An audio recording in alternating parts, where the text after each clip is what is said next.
ठाण्यामध्ये घोडबंदर वासियांनी वाहतूक कोंडीला कंटाळून घोडबंदर रस्त्यावर रास्ता रोको केलेला आहे।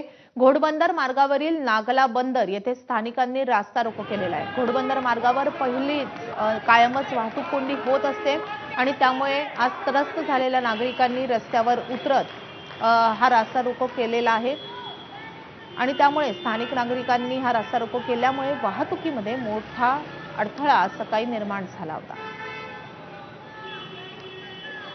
2-3 वर्षापासून या रोडवर एवढे खड्डे झाले। मला स्वतः ऍक्सिडेंट झाला, 15 दिवस मी घरीच बसलेलो आहे। पायाला आता रिकवर होतोय।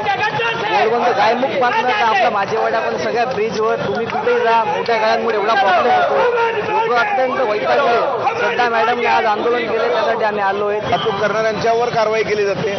एक हे म्हणजे काहीतरी आग रामेश्वरी आणि बंब सोमेश्वरी अशा प्रकारचे सरकारचं आहे। कुठे काय झालं की हेवी व्हेकल त्यांना दिसतात, फक्त बंदी केली जाते। मुख्यमंत्री असतानाही, पालकमंत्री असतानाही जर आपल्याला भीक मागायची वेळ जर आपल्याला सरकार आणते तर हे शोकांतिका आहे।